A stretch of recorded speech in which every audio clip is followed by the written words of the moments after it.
বিসমিল্লাহির রহমানির রহিম। উপস্থিত প্রিন্ট এবং ইলেকট্রনিক মিডিয়ার সাংবাদিকবৃন্দ, আসসালামু আলাইকুম।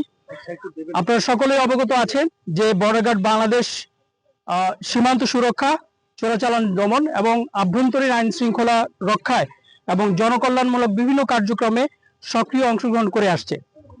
এর ধারাবাহিকতায় আসন্ন ত্রয়োদশ জাতীয় সংসদ নির্বাচন উপলক্ষে যশোর ব্যাটালিয়ন তার দায়িত্বপূর্ণ এলাকায় বিশেষ করে 3টি জেলা যশোর, নড়াইল এবং গোপালগঞ্জ জেলায় 16টি উপজেলায় 11টি সংসদীয় আসনে 29 প্লাটুন বিজিবি মোতায়েনের মাধ্যমে নির্বাচন প্রক্রিয়া সুষ্ঠু এবং সম্পন্ন করার জন্য কার্যক্রম চলমান রেখেছে।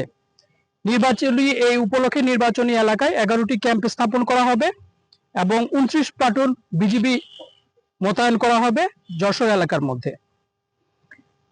এর মধ্যে সীমান্ত এলাকার 2টি উপজেলায় বিজিবি এককভাবে কাজ করবে, যেটা শার্শা এবং চৌগাছা। এটা ছাড়াও অন্যান্য উপজেলাগুলোতে কাজ করে থাকবে। উল্লেখ্য যে 11 ডিসেম্বর 2025 তারিখে তফসিল ঘোষণার পর যশোর ব্যাটালিয়ন কর্তৃক দায়িত্বপূর্ণ নির্বাচনী এলাকায় অস্থায়ী বেস ক্যাম্প স্থাপনের জন্য রেকি কার্যক্রম সম্পন্ন হয়েছে এবং দায়িত্বপূর্ণ এলাকায় দায়িত্বপূর্ণ যে সকল জায়গায় বেস ক্যাম্প স্থাপন হবে সেই সকল বেস ক্যাম্পগুলোতে আমরা নিয়মিত টহল কার্যক্রম পরিচালনা করে আসছি। মোতায়েনের পর থেকে 3টি জেলায় গুরুত্বপূর্ণ 70টি স্থানে আমরা অস্থায়ী চেকপোস্ট এবং তল্লাশি কার্যক্রম পরিচালনা করছি এবং ভোট কেন্দ্র নিরাপত্তা টহলের মাধ্যমে ভোট কেন্দ্রে রেকি কার্যক্রম সম্পন্ন করেছি। এছাড়াও নির্বাচনী দায়িত্বপূর্ণ এলাকায় সকল আইন শৃঙ্খলা বাহিনীর সাথে সমন্বয়ের মাধ্যমে দুষ্কৃতিকারীরা যাতে দেশের শান্তিপূর্ণ পরিবেশকে অস্থিতিশীল করতে না পারে সে লক্ষ্যে বিজিবি সর্বদা কাজ করে যাচ্ছে এবং সীমান্ত এলাকায় অবৈধ অস্ত্র উদ্ধার এবং নিয়মিত জনসচেতনমূলক কর্মকাণ্ডের মাধ্যমে স্থানীয় জনগণকে নির্বাচনে ভোট দেওয়ার অংশগ্রহণের জন্য উদ্বুদ্ধকরণ এবং জনসচেতনতা বৃদ্ধির কার্যক্রম পরিচালনা করছে। এখানে উল্লেখ্য যে যশোর রিজিয়নে টোটাল 6টি ব্যাটালিয়ন রয়েছে, যেখানে 25টি জেলা রয়েছে এবং 92টি উপজেলার 51টি সংসদীয় আসনে 79টি অস্থায়ী বেস ক্যাম্প স্থাপন করা হয়েছে এবং প্রায় 180 প্লাটুন বিজিবি মোতায়েন করা হয়েছে এই নির্বাচনী দায়িত্ব পালন করার জন্য। এবং এই দায়িত্ব পালনে বিজিবি এই 15টি জেলায় রেকি কার্যক্রম সম্পন্ন করেছে এবং জনগণকে সাথে নিয়ে এবং স্থানীয় জনগণ এবং স্থানীয় প্রশাসনকে সাথে নিয়ে নির্বাচন কার্যক্রম সুষ্ঠু এবং সম্পন্ন করার জন্য রেকি, তল্লাশি কার্যক্রম এবং জনসচেতনমূলক কর্মকাণ্ড অব্যাহত রেখেছে। আমরা আশা করি নির্বাচন পর্যন্ত, নির্বাচনকালীন সময় এবং নির্বাচন পরবর্তী সময়ে শান্তি শৃঙ্খলা রক্ষায় অন্যান্য বাহিনীর সাথে বিজিবি একসাথে কাজ করবে এবং নির্বাচন সুষ্ঠু এবং সম্পূর্ণভাবে করার জন্য নিরলসভাবে পরবর্তী কার্যক্রমগুলো সম্পন্ন করবে।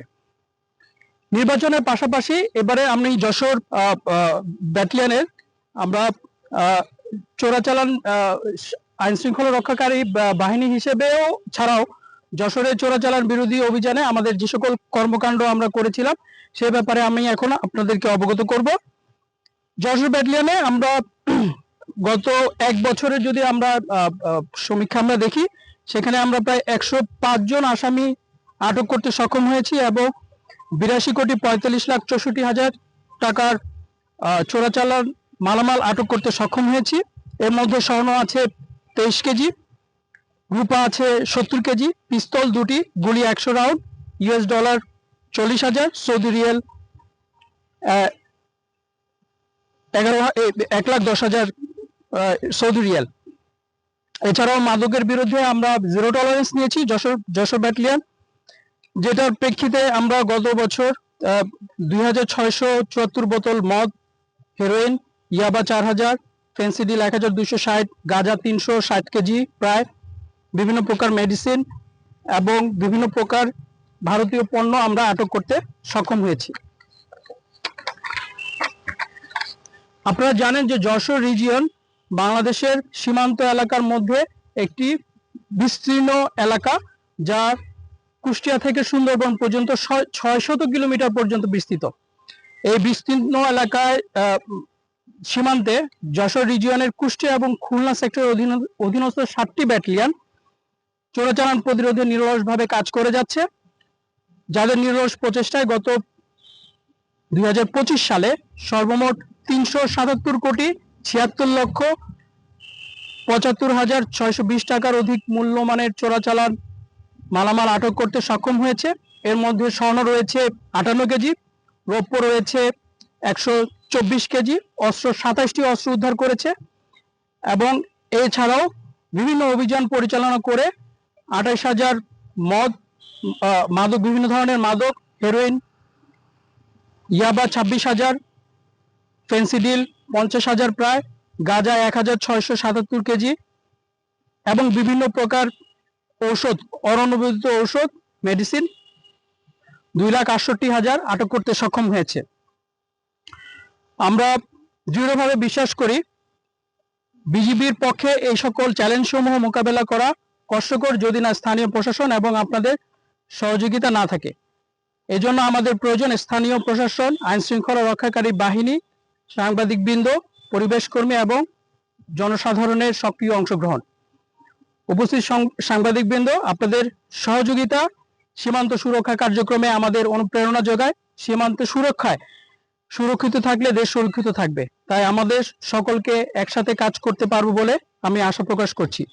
পরিশেষে আমরা জানাতে চাই, বর্ডার গার্ড বাংলাদেশের প্রতিটি সদস্য সর্বদা দেশের সার্বভৌমত্ব রক্ষা এবং সীমান্তে শৃঙ্খলা প্রতিষ্ঠার জন্য নিবেদিত। আমরা আমাদের দায়িত্ব পালনে অবিচল থাকবো ইনশাল্লাহ। সবাইকে ধন্যবাদ। আপনারা জানেন আমরা অপারেশন ডেভিল হান্টের অংশগ্রহণ করছি, অন্যান্য আইন শৃঙ্খলা রক্ষাকারী বাহিনীর সাথে একসাথে কাজ করছি এবং আমরা যশোর রিজিয়নে অস্ত্র উদ্ধার করতে সক্ষম হয়েছি এবং যাতে অবৈধ অস্ত্র যেন কোনোভাবেই যেন কারো হাতে না পড়ে, সেই ক্ষেত্রে আমাদের বিভিন্ন চেকপোস্টে তল্লাশি কার্যক্রম বৃদ্ধি করেছি, সীমান্ত এলাকায় নজরদারি বৃদ্ধি করা হয়েছে এবং এটার পাশাপাশি অন্যান্য আইন শৃঙ্খলা রক্ষাকারী বাহিনীর সাথে সমন্বিত প্রয়াস নেওয়া হচ্ছে যাতে করে অস্ত্রগুলো আমরা উদ্ধার করতে পারি এবং আমরা একসাথে কাজ করছি। আমাদের বিশ্বাস আমরা এই ব্যাপারে আরো সফলতা অর্জন করব।